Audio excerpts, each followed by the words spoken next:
Hi everyone. In this Schoology tutorial, I want to show you how to set up your classroom page. When you log into Schoology, what you should see is either recent activity or course dashboard. If your course dashboard isn't selected, I would suggest selecting it off the bat. And here you'll see your list of courses. So as a lower school classroom teacher, you will primarily see really only the one course you're responsible for, which is your homeroom. So what I'd suggest doing is click on that homeroom class and it'll take you to the main page. This is going to be very similar to what the parents see when they log in. They're just not going to see quite as many details um, as you do. And they're not going to be able to add materials like you are. So when you're setting up your page, what I'd recommend doing is to organize it by month. So to organize it, I'm going to start adding folders, really like you would similar to a Google Drive. So under Add Materials, I'm going to add a folder and I'm going to title it for the month. So for the first one, I will say August, September, because we all know August was so short. I'm going to pick a color. It could be any color you want. And if you want to set this up ahead of time before parents are able to see it, you can always click Unpublished or publish on a certain date if you know you want it to go live, say on Friday, but you want to set it up earlier in the week. Or you can have something available only during a certain date range. So I'm going to have this available instantly to the families. So I'm going to click Create, and the folder is going to show up on the main page.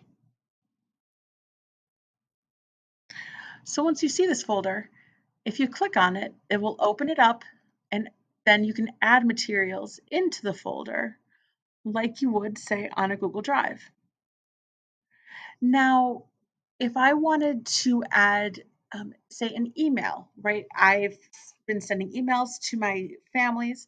I want to take that text and copy it and put it for families on Schoology. I'm going to click Add Materials and then Add Page.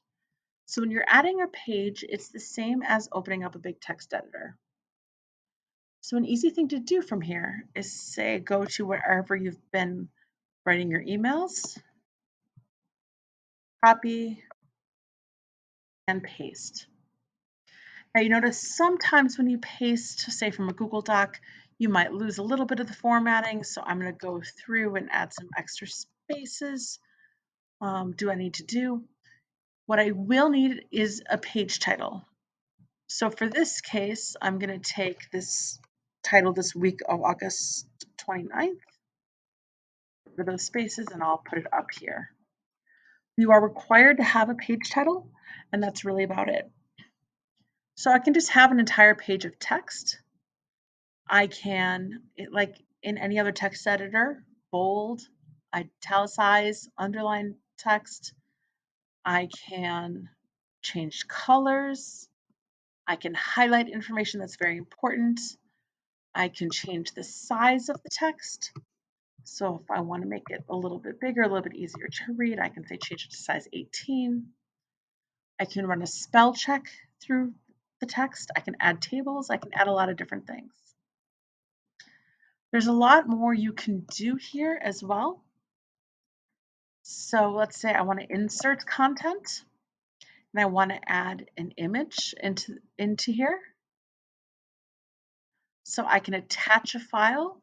So let's say I want to be able to add, excuse me, say a picture from the week. I'll check my desktop, see if I can add perhaps this file. I'm not sure if it's going to be too big or not. We'll see. There is a maximum size of 100 megabytes per file, so you will want to size things a little bit smaller. But when you do it, you see, okay, in this case, it's an absolutely massive picture, but I can click on it and I can make it a lot smaller just by slowly resizing it. So I'll scroll to this side, make it a little bit faster.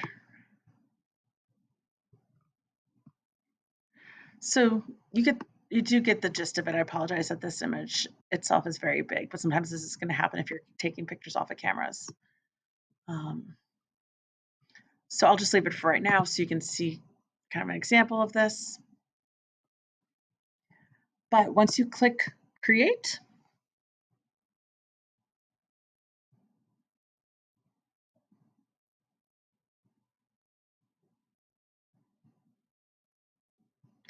you will see the document show up here. So if I click on it to view it, I will see what the families see when they open it. So they will see it as a text page. So I see my text, I see my image. Image has been a little bit distorted, but you get the gist of it. If I want to go back and add, or I'm sorry, edit, click the gear, edit the page, and I'm back to my text editor. When you're editing, if you want to set just a single page up earlier in the week, but you're not ready for it to go live to families, if you unclick this green button, it's unpublished. So when I save changes, I'll be able to see it and I'll be able to view it, but no families will see it until you go live. So you can add things in here this way through your text editor. So it's a nice built-in medium. Unfortunately, there's no way to directly embed, say, Instagram pages or anything like that so far, but you can add individual images as much as you would like. So under adding material, you can add, different assignments or different assessments, things you could do for those of you who are interested in using this with students, which we can talk about one-on-one. You can add media albums if you are looking to add strictly more media. So if you have a lot of pictures or videos you want to add, that is a great place to do that. If you've created documents that are unpublished and you're ready to send them to families, all you have to do is to click the gear on the outside of the doc, click publish, it'll confirm, and now it's live to families. I hope this helps set up some of the basic information. And if you are looking for more help, I am glad to sit down and work with you through any questions you may have. I hope this helps.